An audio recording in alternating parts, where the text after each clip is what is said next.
Hi, I'm Bob Herbert. Welcome to OpEd.tv. Americans are experiencing what is probably the most consequential election campaign since World War II. In my view, it is a choice between an imperfect but reasonably free system of government on the one hand and despotism on the other. It is also a choice between a leader who is intelligent, sane, responsible, compassionate, and competent, and someone who is something else entirely. And it is a choice between common decency on the one hand and behavior on the other that is relentlessly vile, grotesque, disgusting, and dangerous. That the polls show this election to be close says something truly shameful about a large segment of the American electorate.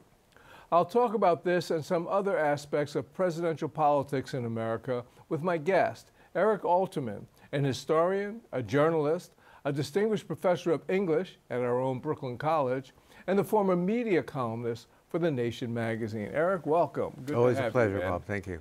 So I don't think it's controversial to say that this is an extraordinarily consequential election, but you're both an historian and a college professor, so I think it would be helpful for a lot of people to hear from you on why this election is so important. First of all, I'd go back to the election of 1860 to say that this is the most important election, because there are a lot of signs that we won't have a functioning democracy if Trump wins and the Republicans control the Senate. Mm-hmm. He's going to want to do all kinds of things that will defenestrate the opposition and make it impossible for them to compete in the future. The first thing I think we should just get out of the way, leaving aside this particular election and Trump, is that we have a terrible, terrible election system in this country where only 6 or 7 states the voters matter. Right. And a tiny number of voters can determine, again, whether or not we'll have a democracy in the future. Yesterday, thank goodness that one fellow in Nebraska decided to hold his ground. And if he hadn't, this man had the possibility of creating a tie in the Electoral College, which would then go to the House of Representatives, which would be free to ignore the vote. He was immediately denounced, of course, by Trump. Right. So I mean, the problem is that the people who are advantaged by this are in a position to prevent it from ever being changed. So I don't have any great hopes for that, but it's really a scandal. One of the things that does not get enough attention is the role that the Republican Party has played in this madness, in this chaos and undermining of a genuine democracy long before Trump came on the scene. I mean, they've even undermined the Voting Rights Act. And it just seems to me that actually a couple of decades ago or more, the Republican Party saw that they were not doing well with the electorate just in terms of sheer numbers, and they decided to rig the system. It's ironic that the ones who are always complaining about stolen elections and rigged systems have actually been rigging the system. Can you talk about some of the ways that the party has been for a long time undermining the idea of free and fair elections? Well, again, they have a structural advantage in the way that the election system is set up because of the Electoral College and particularly in the Senate, obviously. Right. Two senators from each state, no matter what the population. Right. So your vote, and no votes at all for the District of Columbia, which has more population than many states, but those people are mostly black. And if you live in California, your vote is worth 1/7 in the Senate of if you live in Wyoming. Right. I mean, states are actually kind of a fiction, right? Does it matter that if you live in Montclair or you live in the Upper West Side, it's kind of the same place, except for that. Anyway, I would put it slightly differently than you did. I would say that, yes, they're definitely doing everything they can under Trump openly to rig the election. They're putting people on the boards that will try and prevent people from voting. In Georgia, it's particularly scary what the board will do there. What I would say is that the Republicans realized that they have a minority position in this country on virtually every issue because they're beholden to their base, which is extreme white right-wing Christian nationalists and the really big money, billionaire type money. And those are not the interests of the American people. So what they've done is they've created a platform of hatred and fear. And the people that they hate and fear, you and me on the one hand, but also powerless people, minority people, Muslims, immigrants, gays. Lately it's been Jews. Right. Actually not lately, it's been Jews for a long Yeah. time. But they've become much more brazen about it. That actually was not well understood either, Yeah. the anti-Semitism that's rife out. Right, well, what's interesting is the anti-Semitism on the right. There is some anti-Semitism on the left, no question. Yes. But the right is different for two reasons. One is it's violent anti-Semitism. So it's part of white Christian nationalism, which is hatred against blacks and gays and, in many cases, women, certainly immigrants, more Muslims than Jews, but Jews also. Anyone who's not a white Christian, particularly a white Christian who believes in male dominance. And these people are riled up by the Trump movement and the MAGA movement, and they have guns, and they Right. use them, and sometimes they get away with it. The other reason that the anti-Semitism on the right is until recently rarely talked about is because it's combined with support for Zionism. It's part of a theological belief in what's called premillennialism. Right. It's hard to pronounce, which means that it comes from the book of Revelations. I write about this in the book I recently published about Israel called We Are Not One, A History of America's Fight Over Israel, and I learned about it, and a lot of it shocked me. But for hundreds of years, a small group of Christians, and now a much larger group of Christians, believe that it's necessary, that we're on the cusp of Armageddon. What they look forward to that. Right. Because Armageddon will mean that the believers will go to heaven and the non-believers will go to hell. And Jews are non-believers, so it's bad news for Jews. But in the meantime, it's good news for Israel, because Israel going to war is part of the plan to bring out this book of Revelations. And they really believe this. It's true. They believe that that Satan is operating in everyday politics.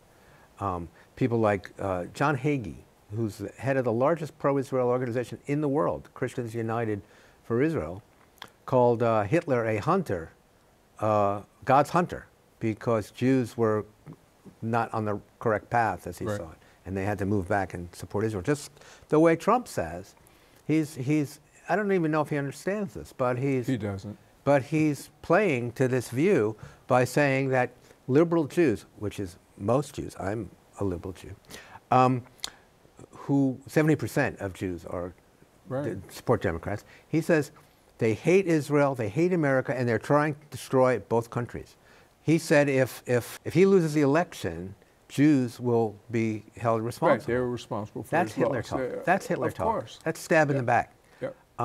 But that's the part that he understands. He understands the hatred and the fear and the demonization. Those are Yes. things he does understand. Yes, but it's music to the ears of these Yes. premillennialists. And that's what I'm saying. Trump is weird. He's a crazy person. He's a lunatic. He's a madman, but he's also a genius. And I don't think he understands his genius. He has this brilliant ability to tap into the darkest parts of Right. the American political culture. Right. But in addition to the hatred and the fear, which has risen to such tremendous heights under Trump, even before Trump, the Republican Party was doing voter suppression, the extreme gerrymandering, gutting the Voting Rights Act. In other words, deliberately attempting to keep people who were not going to vote Republican from even being able to cast ballots. Yeah. So this is all of a piece. And even after all of these efforts, and even after Trump for all these years, it's still close. I mean, which is an indication of what you said a couple of moments ago about the Republicans being on the wrong side of the issues and being, in fact, a minority It's party. very hard.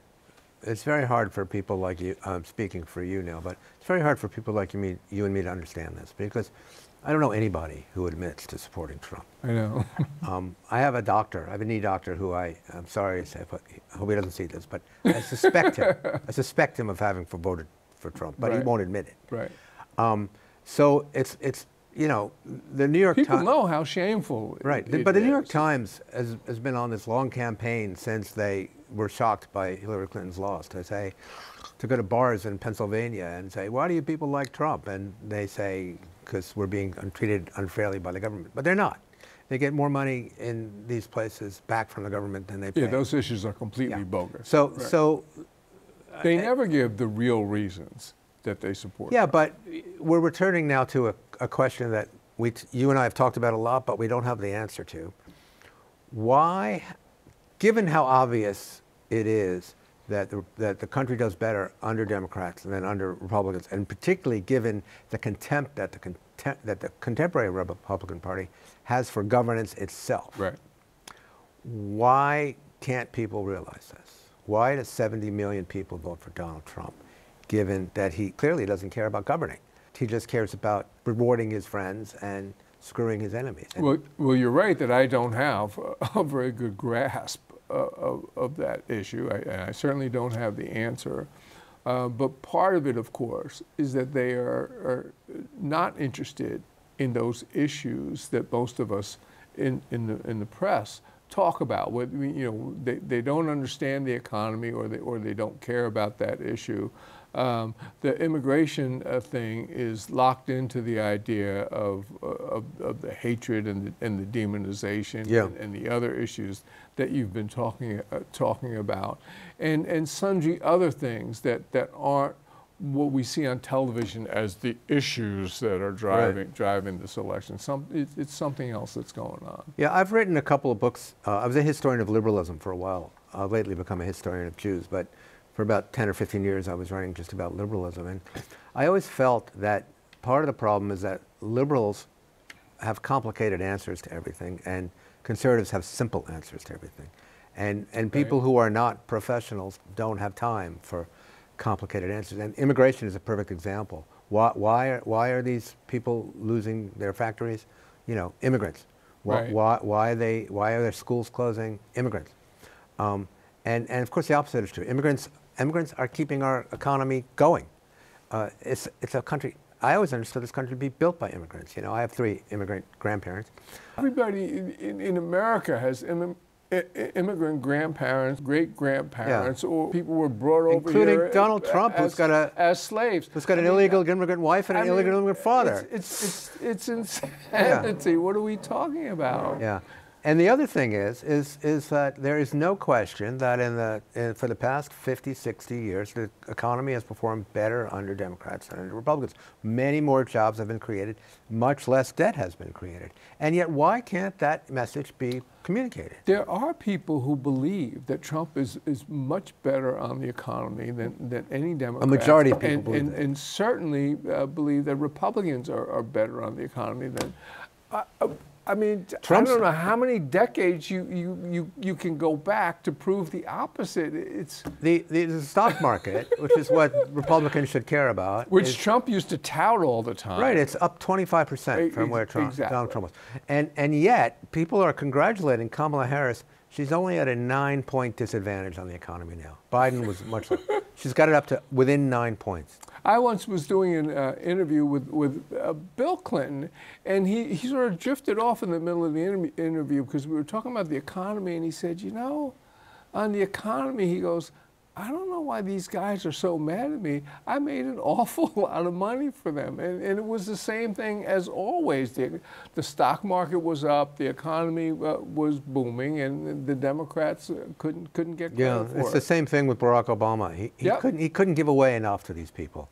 They didn't like the way that he talked about them. And he got elected because the Republicans, under the Republicans, once again, the economy had just, you know, gone into the dumpster. Yeah. You know, that's the same reason FDR got elected. It's an amazing fact, and it's complicated, but a lot of it's about the media, that there's no question that we get more jobs and less debt under Democrats, that they govern much better than Republicans from the standpoint of the economy and distribution of resources to people, and middle class does much better. And people don't know it. Yeah, you could write a book about this. Well, maybe you will. You know, you mentioned media, and I have a lot of questions to ask you about the press. We don't even have enough time for it. But let's start with the idea of, I came into New York from New Jersey and joined the Daily News in the mid-1970s. And it was still sort of a classic media or press landscape at that time. And, Yes. and New York had, you know, the Daily News and the New York Times. I can't remember when Dorothy Schiff gave up the Post. But anyway, talk a little bit. And Murdoch took over the Post. He took the Village Voice, and then I think it was after the mid-1970s. No, it was sometime in the mid-1970s. Yeah, okay. But talk a little bit about how the press writ large, because now they call it media, has changed in fundamental ways since then. The bullet points are that newspapers like the Daily News have been hollowed out. All city newspapers, I mean, beginning with the Post when it was an afternoon newspaper, people took the subways and read it, have been hollowed out. In part by economic factors going back to the death of department stores, which kept them alive.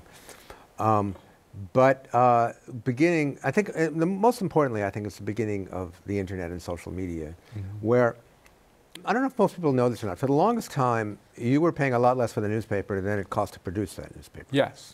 And the difference was made up by advertisers. Advertising. They made their money from advertising, right, not from newsstands. There's a great quote from one of the, I don't know, some owner of some big business, and he said, "I know I'm wasting half of my advertising money. I just don't know which half."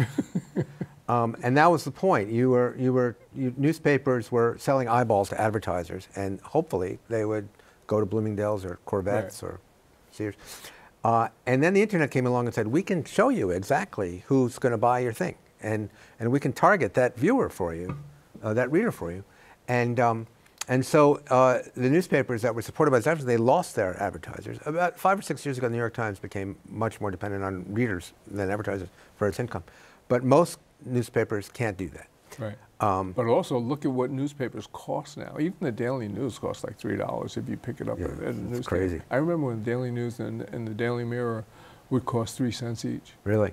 Yeah. That's, you're older than I am. Yeah, I know. Anyway, so Craigslist and the internet Craigslist took away classified advertising in most places. So local news basically died. Right. And this has had a big effect on our political discourse, because we have about 30% fewer journalists than we did 15 years ago, and it would be much, much higher if it weren't for the national New York Times, right, Washington Post, Wall Street Journal, and the MSNBC. And of course, when I came into the city from New Jersey, the New York Times focused a great deal on local news. Right. Obviously, they did international news and national news, but there was a big focus on New York City news. Right. Not anymore. Right. So actually, the famous quote from Tip O'Neill, I believe, that all politics is local, is obsolete. Right. All politics is now national. Right. Local politicians get away with murder, literally murder, because nobody's watching them. And the national issues have become these emotional issues rather than issues of right, how are we doing in our local economy, and what's happening to the jobs, and are we being looked after by our politicians. So you see this, interestingly, I guess, I'm just having the thought now, I hope it turns out to be true. The abortion issue, because of Dobbs, has shown you the importance of local politics. It's shown people the importance of local politics. Now people have to travel. I mean, yeah, Donald Trump says the craziest things. Oh, American women are so happy now because they don't have to worry about abortion. And it's shown that the national anti-abortion movement has destroyed the freedom of a lot of many women in places right, where they, first of all, they're prohibited by law from going to the next state, and second of all, a lot of them can't afford it, or they can't tell their parents, or right, they can't, or they've been raped by their stepfathers, and it's created this disaster simply because there was no local input. I mean, there was the national anti-abortion movement, the Republican Party, Christian nationalism, defined the issue, and now these people are stuck. Now, the thing about Trump's comments about women lately on Truth Social, that man's insane. I mean, that's really, what the hell? Well, that's not No, getting seriously, enough this country. attention. Yes, the man's insane. Yes. Every day. And he understands no issues. Yesterday he was saying, "Bring back Johnny Carson." I mean, it's like the least Right. destructive thing Right. he said. Right. Hannibal Lecter, windmills cause cancer, sharks and whatever. I couldn't even understand that thing about sharks. Right, sharks and electricity. So somebody came up with this word. It's become more popular. It's a very useful word. Sane washing. Have you heard it before? No. That's what the mass media has been done for Trump. Trump goes out and says one crazy thing after another, and the media says Trump presents his economic program. But look at the way Biden was treated versus the way Trump gets treated when you start talking about cognitive issues, for example. Well, this goes back to crazy. my issue that part of my career has been made out of, is working the refs. The Republicans are so much better at working the refs than the Democrats are, that they created this Biden issue. It's a real issue, but they created Biden's question of Biden's competence, and yet Trump is way worse than And Biden. so because they raised the question, the media then runs with it. Because they're so intimidated by Republican criticism that they're all liberal elitist Jews.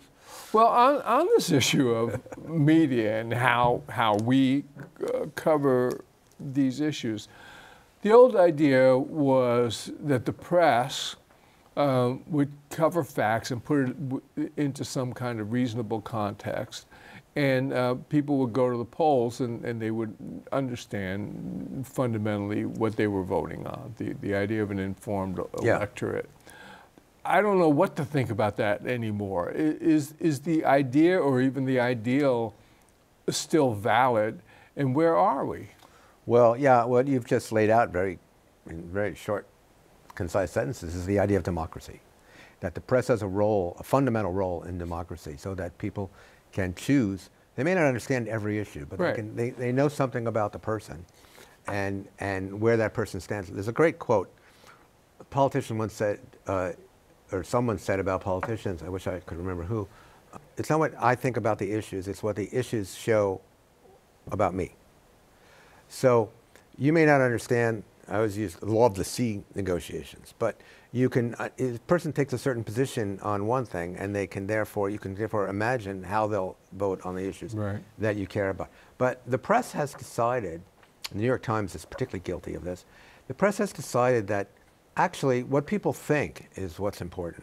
And so you keep reading these articles, well, there's two different visions, and Trump has this vision, and the Democrats, first Biden, now Kamala, has a vision, and they don't match. By the way, one of them is complete nonsense. Right. That's not their job anymore, as they We see. project onto people sort of a rational view of the world and issues that maybe we have, which is not always the case. Right, this is part of that sane washing phenomenon. Yes, exactly.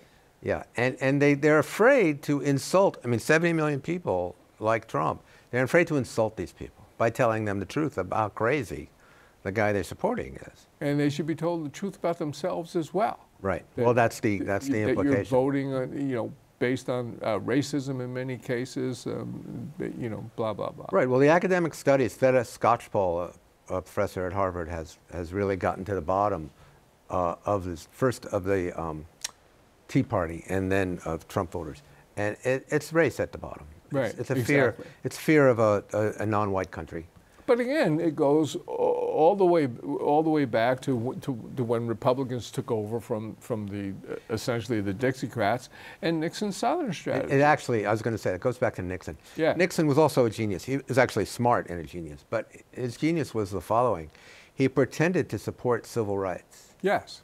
And what he was really doing, and he knew it, we have evidence on this from the tapes and so forth. What he was really doing is increasing the anger on the part of white people, giving quota jobs and so forth. He was enforcing civil rights legislation in order to make people hate each other more. And this was part of the grand strategy of the GOP. Right, which Kevin Phillips was the originator of the Southern strategy, and it's still working. And you're right. It's how I wrote an article this morning where I quoted a guy named John Rankin, who was founder of House Un-American Activities. Yeah, I remember and he said the most vicious things about Jews, how we killed Christ and now we were poisoning the country with our movies.